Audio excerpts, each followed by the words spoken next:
Hello students, welcome to infinity learn JEE channel. आज आपके सामने एक जेई एडवांस्ड 2023 का एक क्वेश्चन है जो पेपर 2 में आया था। और इस क्वेश्चन को काफ़ी सारे स्टूडेंट्स ने सॉल्व भी किया, काफ़ी सारे स्टूडेंट्स ने देखकर छोड़ दिया। दिस वाज द क्वेश्चन जो मल्टीपल करेक्ट सेक्शन में था और मैट्रिसेस एंड डिटरमिनेंट चैप्टर से है। तो काफ़ी सारे स्टूडेंट्स देखकर इसको घबराए भी कि ये बहुत सारे ऑप्शंस जो हैं थोड़े खतरनाक ऑप्शंस हैं। कुछ स्टूडेंट्स ने हिम्मत की और इसको सॉल्व भी किया। It was not a very tough question और स्टूडेंट्स ने इस क्वेश्चन को कैसे किया वो भी मैं आपको बताऊंगा। लेकिन आज मैं इसका एक यूनिक सॉल्यूशन बताने वाला हूं थ्रू कैरेक्टरिस्टिक इक्वेशन, जिससे सवाल बहुत जल्दी सॉल्व हो जाएगा। इनफैक्ट आपको चारों ऑप्शंस वर्क करने की जरूरत नहीं पड़ेगी, है ना, और चारों ऑप्शंस एक ही तरीके से मतलब सॉल्व हो जाएंगे। तो let me start solving the question. तो क्वेश्चन ये था कि there was a matrix A I J और ए आई जे की वैल्यू 1 होगी अगर j plus 1 divisible by I होगा, अदरवाइज वो 0 होगा। और आपको बताना कौन कौन से ऑप्शन सही हैं। जैसे m इनवर्टिबल है तो आपको पहले मैट्रिक्स m का डिटरमिनेंट निकालना पड़ेगा, ऑब्वियस सी बात है। There exist a non zero column matrix a1 a2 a3 such that m into this matrix is minus of this matrix, ये पता करना है।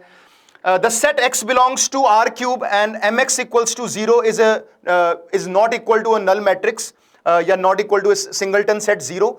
तो जहां पे 0 आपका 0 0 0 के बराबर है। और matrix m minus 2i is invertible where i is the 3 cross 3। तो ये सारी बातें पता करनी है। मेनली हम लोगों को सबसे पहले मैट्रिक्स m बनाना पड़ेगा। तो जब आप मैट्रिक्स m बनाना स्टार्ट करोगे तो मैट्रिक्स m बनाओगे बच्चों, तो ये तो सबको करना पड़ेगा, है ना। तो बच्चों ने ऐसे स्टार्ट किया, मैट्रिक्स m बनाया, तो यहां पे a11 होगा। तो यहां पे आपको पता चल जाएंगी वैल्यूज क्या क्या आएंगी। A I J where j plus 1 is divided by I, तो आंसर 1 होना चाहिए। तो आप जब मैट्रिक्स बनाओगे तो आपको 1 1 1 मिल जाएगा यहाँ पे, क्योंकि 1 1 1 2 1 3 में j प्लस 1 आई से डिवाइड हो जाएगा।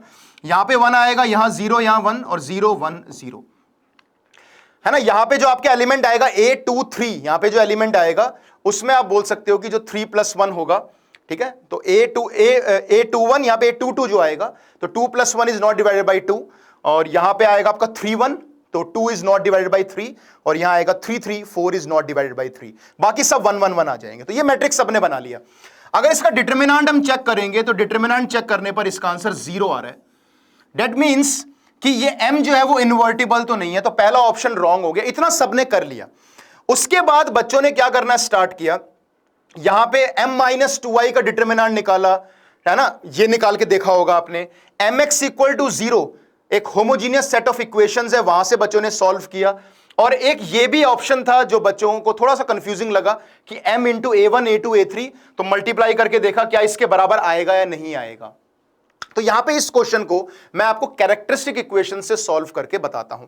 सब बच्चों को पता होना चाहिए एक क्यूबिक, और मैंने बहुत बार अपने लेक्चर्स में बताया भी है कि जो 3 क्रॉस 3 मैट्रिक्स होता है उसकी जो कैरेक्टरिस्टिक इक्वेशन होती है उसको हम कैसे लिखते हैं। तो कैरेक्टरिस्टिक इक्वेशन होती है आपकी m cube minus trace of m into m square plus sum of cofactors of diagonal elements into m और minus determinant of m into i। ये कैरेक्टरिस्टिक इक्वेशन होती है फॉर ए 3 क्रॉस 3 मैट्रिक्स, यानी कि matrix इसको हमेशा satisfy करेगा। यहां से ये सवाल आप देखोगे बहुत ही जल्दी सॉल्व हो जाएगा। तो आप देखोगे m क्यूब, है ना, जो बच्चों ने सॉल्व किया जिस तरीके से वो भी अच्छा तरीका है, मैं नहीं कह रहा हूं कि वो एक अलग तरीका है। I am telling you the unique solution, क्योंकि कैरेक्टरिस्टिक इक्वेशन के क्वेश्चंस हर साल आते हैं। 2022 में भी आया था, 21 में भी आया था। तो they are asking some questions जो इसको यूज करने पे काफी हेल्पफुल हो जाते हैं। ट्रेस अगर आप निकालोगे तो ट्रेस आपका 1 आ रहा है, so this is m square. Sum of diagonal elements निकालोगे कोफैक्टर, जैसे आप इसका कोफैक्टर अगर निकालोगे बेटा तो इसका कोफैक्टर आएगा -1, ठीक है, डायगोनल एलिमेंट्स का। इसका अगर आप कोफैक्टर निकालोगे तो आप देखोगे आंसर 0 आएगा। और इसका अगर कोफैक्टर निकालोगे अगर आप, तो आप देखोगे -1 ही आएगा। मतलब कोफैक्टर का सम डायगोनल एलिमेंट्स के -2 आएगा। तो -2m और ये तो था ही 0 इक्वल्स टू 0। तो यहां से अगर मैं m कॉमन लू, it becomes m square minus m minus 2i is equal to 0। और जब इसको आप फैक्टराइज करोगे तो आपको मिल जाएगा m plus I into m minus 2i equals to 0।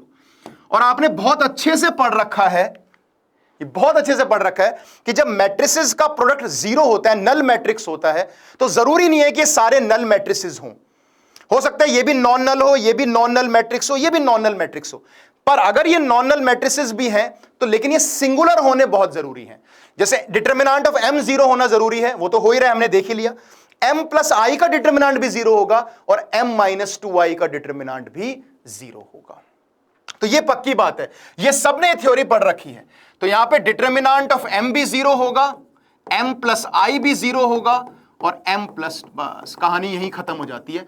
और ये थ्योरी हम सब ने पढ़ रखी है कि अगर मैट्रिसेस का प्रोडक्ट नल मैट्रिक्स है तो जरूरी नहीं हो सारे नल मैट्रिक्स हो भी सकते हैं, बट सिंगुलर होंगे, ये पक्की बात है। तो सिंगुलर हो गए, बात खत्म। तो अब आप देखोगे सारे ऑप्शन आपके सॉल्व हो गए। m इज इनवर्टिबल तो गलत हो गया, matrix m minus 2i is invertible, ये भी गलत हो गया, क्योंकि m माइनस 2i का डिटर्मिनेंट भी जीरो आ रहा है, m माइनस 2i का डिटर्मिनेंट जीरो आ रहा है। बात खत्म हो गई यहां पे, ठीक है। There exist in non zero column matrix, इसको हम एक बार मान लेते हैं, कुछ z मैट्रिक्स मान लेते हैं फॉर एग्जांपल।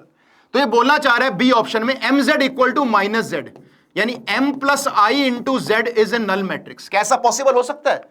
दो मैट्रिक्स का प्रोडक्ट नल मैट्रिक्स हो सकता है अगर z आपका नॉन जीरो मैट्रिक्स हो, लिखा हुआ ना नॉन जीरो कॉलम मैट्रिक्स, बिल्कुल होगा।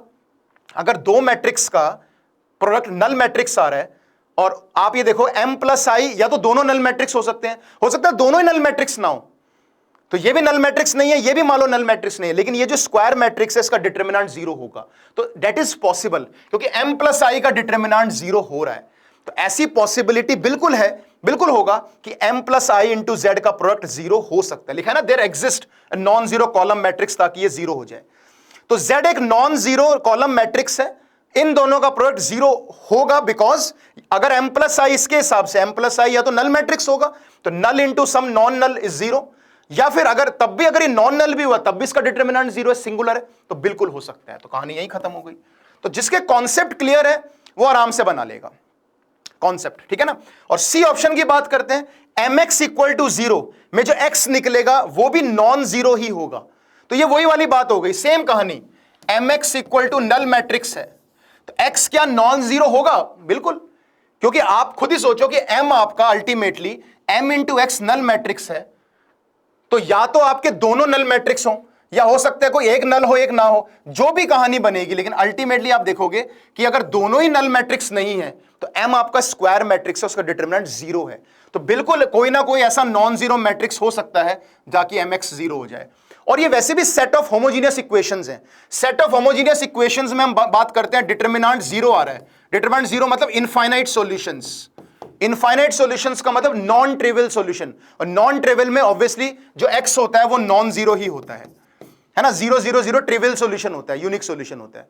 तो वही बात कर रहा है कि x की बात कर रहा है, mx equal to zero is non zero, है ना। तो ये स्टेटमेंट भी बिल्कुल सही हो गई। तो इसका जो आंसर था बच्चे वो बी एंड सी ऑप्शंस थे। तो बच्चों ने हालांकि m minus 2i m plus I का डिटर्मिनेंट निकाल के भी सॉल्व कर लिया होगा, but understand the importance and understand the logic behind characteristic equation. इससे भी काफी सारे प्रॉब्लम्स आपके लिए आसान हो जाते हैं, बिकॉज ये तीनों का प्रोडक्ट जीरो है, तीनों में से कोई नल है नहीं हमें नहीं पता, हो भी सकता है सारे नॉन नल हो, लेकिन डिटर्मिनेंट तीनों का जीरो होगा, ये पक्का है।